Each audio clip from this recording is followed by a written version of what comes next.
नमस्कार।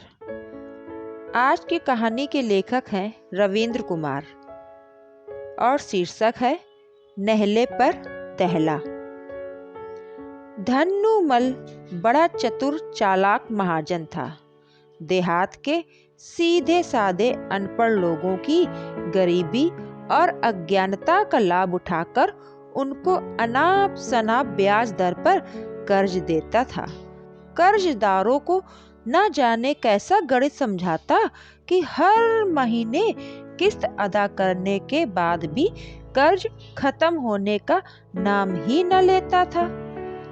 यद्यपि अधिकतर कर्जदार धन्नूमल से परेशान थे, मगर पैसे की तंगी और गरीबी के कारण जरूरत पड़ने पर लोग उससे कर्ज लेने के लिए मजबूर रहते थे।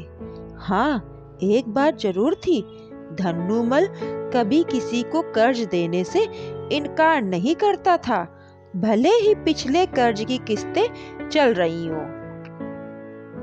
बुधई खेतीहर मजदूर था, सीधा साधा मगर अनपढ़ गंवार।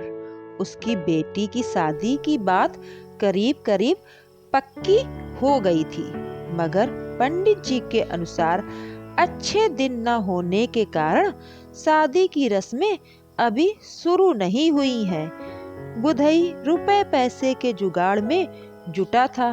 शादी के लिए लगभग 2000 रुपए के कर्ज के लिए वह धन्नूमल महाजन के पास पहुंचा। महाजन ने कहा, अरे बुधई, इतने रुपयों का क्या करेगा?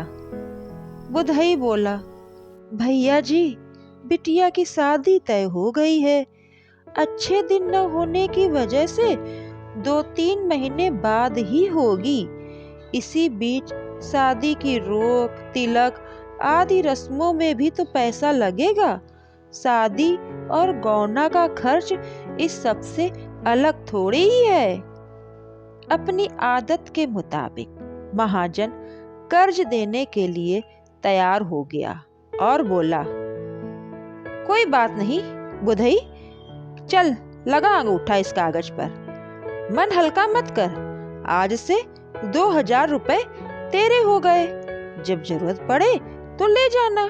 हाँ, एक काम और करना, मेरा नौकर आजकल अपने घर गया है। घर और खेत के काम के लिए अपने लड़के किशन को मेरे यहाँ भेजते रहना। 1.5-2 महीने में मेरा नौकर वापस आ जाएगा। बुधई चुपचाप हाँ कहकर वापस लौट गया। बेचारा मजबूर जो था। बेटी की शादी की रोक की रस्म के 2-3 दिन पहले बुधई महाजन के पास गया तथा उससे रुपए मांगा। धन्नूमल ने पूछा, अरे अभी से इतने रुपए का तू क्या करेगा?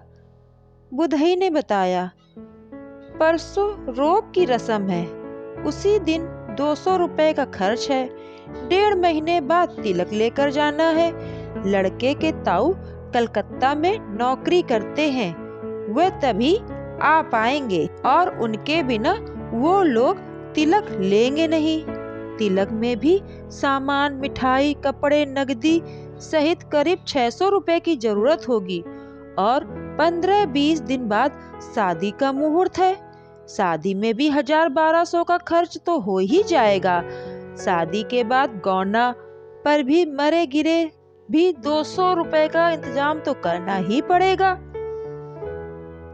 महाजन ने बड़े प्यार से कहा, बुधई, वैसे तो तेरा पैसा तेरा ही है, मुझे क्या, अभी तुझे सब दे दूं, मगर घर में इतने रुपए रखना ठीक नहीं है। पैसे ज्यादा होने से खर्चे भी बढ़ने लगते हैं और चोरी का डर भी ऊपर से रहता है। तुझे जिस रस्म पर जितने रुपए की जरूरत हो उतना पैसा ले जाया करना। बुधई महाजन की चिकनी चुपड़ी बातों में आ गया और रोक की रस्म के लिए 200 रुपए ले गया। अन्य रस्मों पर भी महाजन उसे इसी तरह रुपए देता रहा। शादी पर बुधई का भतीजा राघव भी शहर से आया था। वह पढ़ा लिखा भी था और समझदार भी। शहर से शादी के लिए सामान लाने का काम बुधई ने राघव को ही सौंप दिया था। एक दो बार राघव भी बुधई के साथ महाजन से मिला था और उसे महाजन काफी चतुर चालाक लगा।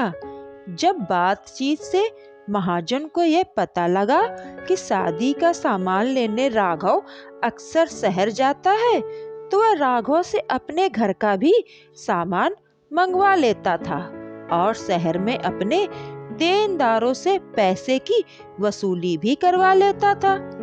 समय बीतता गया। बुधई की लड़की की शादी, गौना आदि के कार्य संपन्न हो गए। धन्नूमल ने बुधई को उसकी बेटी की शादी के लिए दिए गए 2000 रुपए के कर्ज और उस पर ब्याज का रुक्का तथा हर महीने की किस्त के कागज बुधई को अपने घर बुलाकर थमा दिए। बुधई के साथ राघव भी था।